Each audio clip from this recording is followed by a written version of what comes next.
Hello and welcome to I Know Dino. I'm Garrett. And I'm Sabrina. And today, in our 297th episode, we have a bunch of news, including a new theropod from Brazil, some dinosaur sculptures, some of which got damaged, and an upcoming non-Jurassic Park dinosaur movie. But don't get too excited. It's maybe not as good as Jurassic Park, but we'll talk about that more later. And we have Dinosaur of the Day, Balaur. But before we get into all of that, really quickly want to thank some of our patrons. We have one new patron to thank this week, and that's Cameron. And then the other 9 rounding out our random drawing winners are Rhinosaurus, John Heck, Trev, Kyle, Dino Bo, Velociraptor, Scotty, Mayu, Wyatt, and Greg.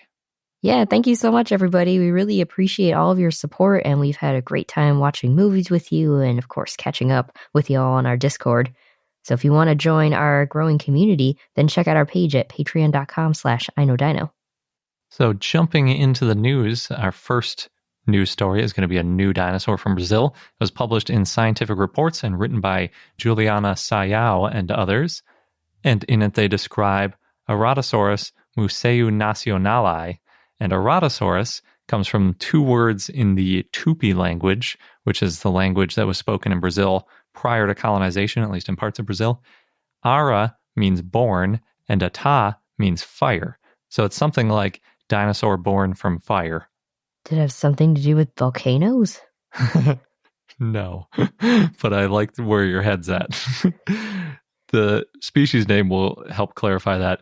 It's Museu Nacionali, and that's after the National Museum in Rio de Janeiro, which was mostly burned in 2018. Oh, so it's a tribute dinosaur. Yes, it was prepared in that museum, and it was there when the museum burned down, but fortunately, it didn't get damaged by the fire. Oh, wow. So yeah, it's named after that. I think they didn't give a reason for the genus name, but they did say that the species name, which I'm not going to say again because it's hard to say, is after the National Museum. But I think I could connect the dots and say that it's all named after that fire. So Aratasaurus, or maybe it should be Aratasaurus, is from Brazil's Araripe Basin, which is a much drier basin than the Amazon basin. It's kind of in the same ballpark. It's in northeastern Brazil, but farther east than the Amazon. So it's kind of like near that point, which would fit snugly into Africa back when they were joined, or if they rejoined for some reason. Even though it's much drier than the Amazon basin, somewhere I saw that they called it semi-arid. Another place I looked said it was tropical. So, I mean, I guess it's tropical because it's 7 degrees south. So by definition, it's in the tropics. But it still looks pretty green in the pictures. So I guess semi-arid isn't really that dry, but definitely drier than the Amazon. It seemed like it would be a reasonably okay place to do paleontology. It didn't look like it was too rainy or too muddy. There wasn't that much plant coverage everywhere, so you might actually be able to find a fossil on the ground without digging through a few feet of dirt. So that's helpful. And the Araripe Basin is from the early Cretaceous. In this case, we think the fossil was about 110 to 115 million years old. So pretty old. There's still about 50 million years of dinosaurs after this dinosaur, but there were 100 million years or so before. So we're 2/3 of the way through dinosaur evolution at this point. I think the main takeaway is dinosaurs lived a very long time. They really did. Well, the non-avian ones, I should say. It's pretty ridiculous. You can include the avian ones too, and then they just lived an even longer time. True. Another notable dinosaur from the same area is Irritator, famous for its irritating tendencies. Because it was difficult to excavate. Yeah. And they didn't even find that much of it in the end. So all that work for just a not that exciting find. I guess it's helpful because it expanded Spinosaurus into some more ecosystems. But anyway, back to Aratasaurus. Aratasaurus was a theropod, and that's about all we can say about it. You could get a little bit more specific and say it's a Coelurosaur, but that's still pretty vague, and we don't have a more specific place for it than that. In the find, they found a, quote, incomplete but articulated right hind limb, end quote. In other words, most of the right leg. They found a partial femur, a partial tibia, and several foot bones. Now, since it's the hind limb, This includes the upper leg, lower leg, and foot, and they're sort of bent in a Z shape is the best way I can describe it. It's a pretty similar angle between the upper leg and the lower leg, and then the lower leg and the foot. So the ankle and the knee are both bent at about the same angle. And in this dinosaur, those three sections, the foot, the lower leg, and the upper leg, are all around the same length, roughly speaking. So unlike us, they have a way longer foot proportionally than we have, which gives them that effect of making it look like their knee bends backwards, but it's really their ankle that you're seeing. So the way the fossil came out, we lost the top part of the femur, and then we missed that sort of second kink in the Z, which is where the ankle is. So we have where the femur connects to the tibia around the knee, and then we have the front of the foot, but we're missing the ankle. We don't have the bottom of the tibia in the beginning because that's just how the fossil was arranged. Fortunately, though, almost all of the toe bones and claws are complete, so we've got a pretty good foot to work with, and there's enough of the femur and tibia in the mix that they can make some phylogenetic inferences. They also did some histology on the bones. They found that it was still growing, so it was probably a juvenile, and they found 4 growth cycles, although they said there were 2 lags, so a couple of the growth cycles weren't full lags in the mix, and as a result, it's at least 4 years old. It's practically a baby. Secrets of the Lost Legend. But not a sauropod. Yeah. They estimate it was about 3.1 meters or 10 feet 2 inches long, and it weighed about 34 kilograms or 75 pounds. So I guess that's medium-sized. I don't know. It's weird because we talk about dinosaurs as if they have this consistent scaling, but by the Cretaceous, there were so many huge things that I feel like if you're still only 75 pounds in the Cretaceous, that's a small dinosaur. It was only 4 years old, though, so who knows how big it would have gotten. As I mentioned, it's a Coelurosaur. That's the group that includes T-Rex, modern birds, and then everything in between. That's how I always think of it, at least. I don't think that's the technical definition. Some of the other big groups that are included are the Compsognathids and the Ornithomimids. So Ornithomimosaurs like Gallimimus and things like Compsognathus, the little tiny chickenish ones. The closest relative to Aratasaurus is Zuolong, and that's a similar-sized Jurassic basal coelurosaur from China. It's about 40 to 50 million years younger, though, so the 2 closest relatives are on opposite sides of the Earth and in different periods, so it's a little weird. Fortunately for us, the Zuolong find is a lot more complete. They also found part of the forearm and a lot of the skull, so we have a pretty good idea of what it looked like, and as a result, the recreation of Aratasaurus looks a lot like Zuolong. I think they leaned pretty heavily on what Zuolong looks like to fill in all the gaps that you can't see based on just a knee and a foot.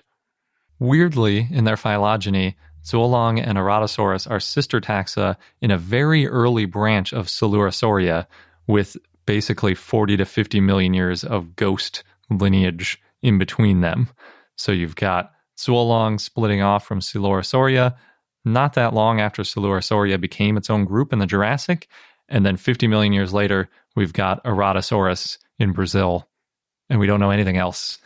They look like they're close relatives, and nothing else that we found fits with them, and so how these dinosaurs got where they were, we don't know. This happens all the time with dinosaurs. It's just another example of huge new missing pieces that you discover. You find one thing and it shows you all the things that you've been missing. Aratasaurus was donated to a nearby museum in northeastern Brazil by, quote, a local resident, and that's all they said about it. I kind of expected that maybe the species name would be after them, but it wasn't. Maybe they don't know. Yeah, or they wanted to be anonymous, I'm not sure. They said it was found in a gypsum mine, and it's not the first time fossils have come from that mine and been donated. Previously, there's been a turtle, small fish, coprolites, and charcoal found from that mine. Nothing about ankylosaurs eating that charcoal. No, it is interesting how much charcoal is coming up now that I'm aware of it. Mm-hmm. The bones were being prepared at the National Museum in Rio de Janeiro when the main building was burned down, like I mentioned before, but the fossils weren't affected. I guess either they were in a different part of the building or there are also other buildings associated with the museum other than the big former palace, which was the building that burned down. As a result, now they're back in the Museum of Paleontology at the Regional University of Kariri, and that's in the Araripi Basin, so it's kind of gone back to where it was. It sounds basically like they shipped it down to Rio to get prepared, and then they were always planning on getting it back, and that has now happened, and now it's officially described too. I always like it when fossils end up back near where they were discovered, because hopefully some people who work in mines or might otherwise stumble upon fossils will see these in a museum and think, if I ever see something similar, I'll recognize it, and then it'll get donated to the museum. Maybe some new paleontologists will be inspired to join from the area. That's what you want to see. At least that's what I want to see. In other news, and in this case non-earthly news, Martian news, the Curiosity Rover has a new drill target that the team has named Marianning. And They're going to drill into Marianning? Well, a target, yeah. But they're honoring her. It's according to their blog post, it's to, quote, remind us to include everyone in the endeavor of exploration. That's cool. I wonder how often they name drill targets. Like, do they name every single drill target after someone or something? They name them. It's not necessarily a person's name, I think. Gotcha. Because another target name is Carter Fell. In Glasgow, Virginia, a recent windstorm knocked the head off of a fiberglass sauropod dinosaur that sits across the street from a pizza place, and it's the town mascot. But people from the town, they got together the next day to fix the dinosaur. And apparently, this dinosaur was, quote, first placed there as a prank by local artist Mark Klein. That's according to WDBJ7. Interesting. It was a prank that became a mascot? Mm-hmm. And brought a whole town together.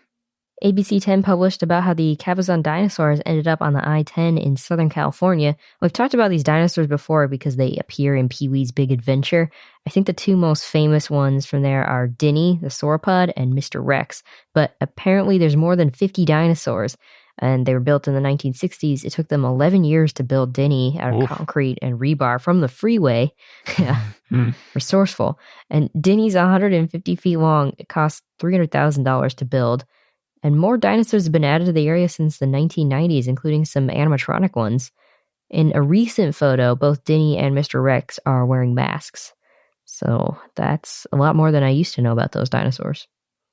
In Victoria, Australia, the Bass Coast Shire is looking to make a dinosaur-themed walking trail to promote the fossils found there and to help with the local economy after the bushfires and now the pandemic.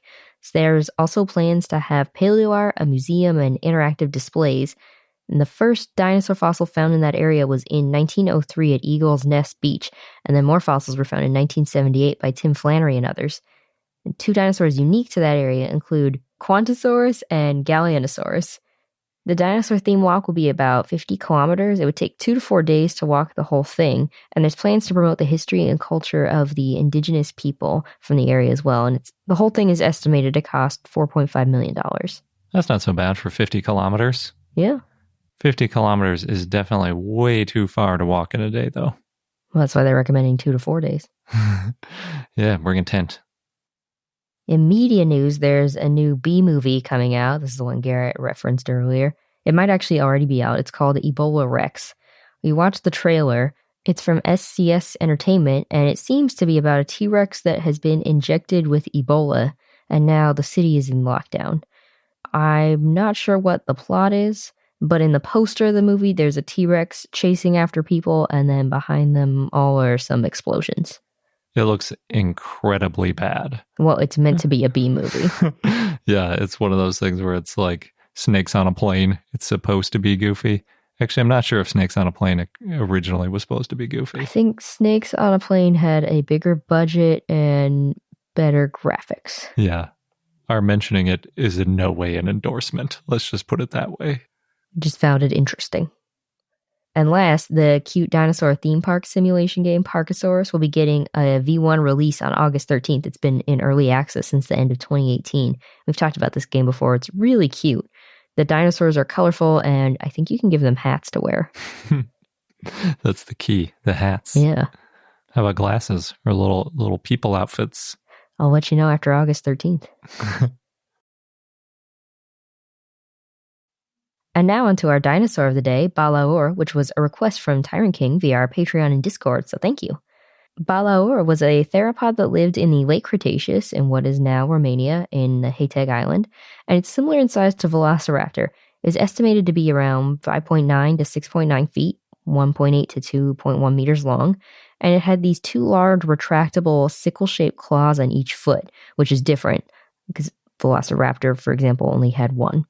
Yeah, that's interesting. Double claws on each foot. Mm-hmm.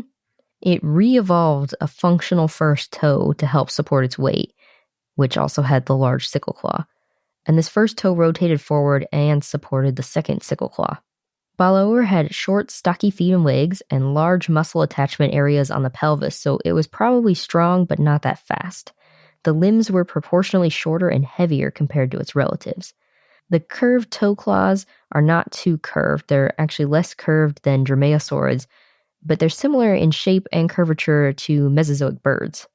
Its feet and legs were short and stocky, and it had fused bones, and the pubic bones are swept back and they bow outwards. Balaur was secondarily flightless. Like an ostrich, meaning it evolved from flying ancestors. Mm-hmm. And the third digit on its hand was small and probably non-functional. It basically only had 2 fingers on each hand. The type species is Balaur bondoc, and the genus name refers to a many-headed dragon in Romanian folklore, sometimes thought to have wings, usually portrayed as evil. And the species name means stocky, so the full name means stocky dragon. And it's named stocky because of its muscles compared to its relatives. It was described in 2010 by Zoltan Ziski and others, and they found 2 partial skeletons. The first fossils were found in 1997 by Dan Grigorescu. They found parts of the front limbs, though at the time it was thought to be an Oviraptorosaur. The arm was so strange it was hard to correctly piece together. Then a partial skeleton was found in 2009, and that became the holotype, and that was found by geologist and paleontologist Matthias Vermeer, who's known for finding many Transylvanian fossils and who also recently passed away in July 2020 at age 50. Balaur was found in the Sebeș Formation in red floodplain medstone. A lot of vertebrae was found, as well as a lot of the pectoral and pelvic girdles and lots of the limbs. The 1997 fossils were from an individual about 45% longer than the holotype, and that one was found in a younger stratum. Siski and others said that its body was, quote, a dramatic example of aberrant morphology developed in island-dwelling taxa. And we all know island dinosaurs tend to be a little strange. Mm-hmm. Sometimes they get really big, sometimes they get really little. Yes. Although in this case, it wasn't anything to do with the size, really. So Hateg Island is known as the island of dwarf dinosaurs. For example, there's the dwarf sauropod Magyarosaurus. The strangeness of Balaur could be because it's an island dinosaur, having this island effect, but Balaur wasn't small. It's really hard to classify, though. So over the years, Balaur has been classified as a dromaeosaurid, basal, avialan. Nothing definitive, though. No skull was found, so it's unclear if it was carnivorous or herbivorous. Originally, it was thought to be carnivorous because originally it was thought to be closely related to Velociraptor. Siski thought that it could have been an apex predator on the island and may have used its claws to slash prey. More recent studies by Denver Fowler and others found that the feet of paravians likely used their claws to pin prey to the ground and then use their proto-wings to stay on top of their prey and then eat their prey while it was alive, like some modern birds. And based on this large first claw and fused metatarsus, a group of bones in the foot, Balaur was bird-like and probably a predator.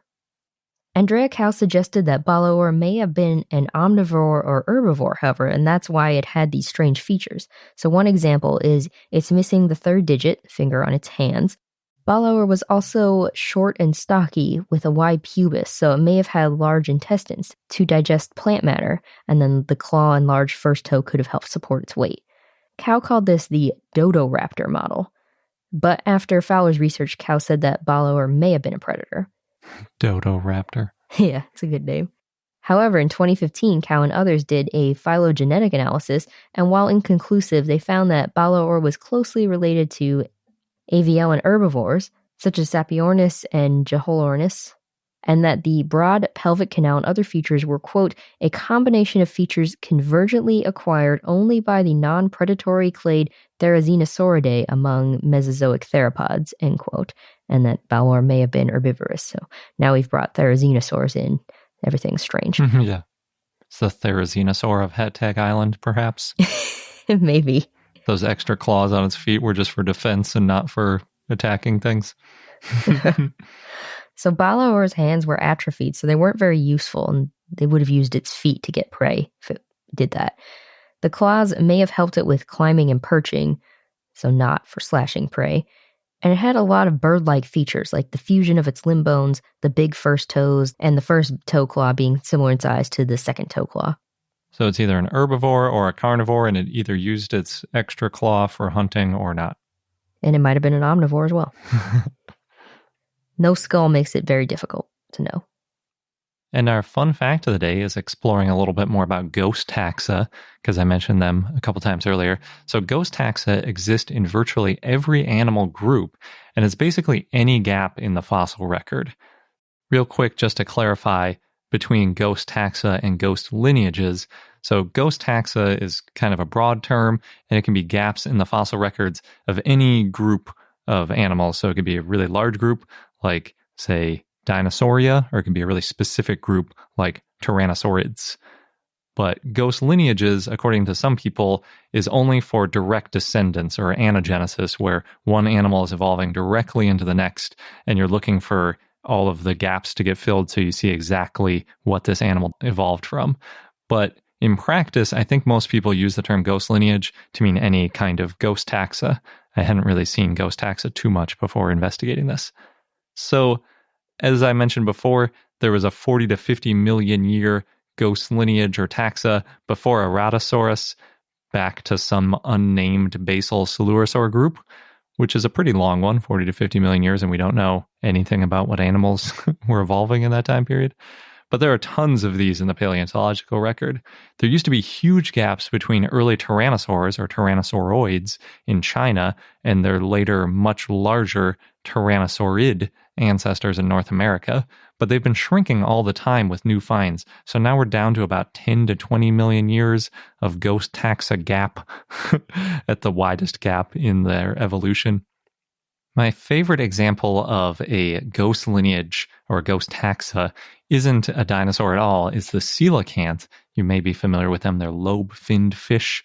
And coelacanths are a Lazarus taxon, and that's because they were thought to be extinct due to a complete lack of fossils, but it turns out they weren't. They were just living in the ocean this whole time. We thought they went extinct way back 66 million years ago with the non-avian dinosaurs, but it turns out they did not. And they were around for a really long time, too. They evolved in the Devonian over 400 million years ago, way before dinosaurs, and apparently still exist today. So they're one of the older animals that hasn't changed in really major ways over that time period. I should clarify, though, that I say that they were discovered as a Lazarus taxon recently, but even though they were recognized by scientists in 1938 off the coast of South Africa, fishermen had been eating them for a long time.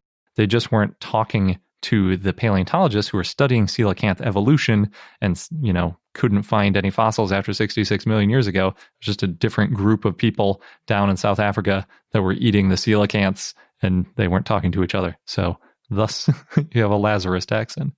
Also, since that first coelacanth was identified in South Africa, there have been lots of other areas off of the east coast of Africa where coelacanths have been found, and a second species was even found in Indonesia.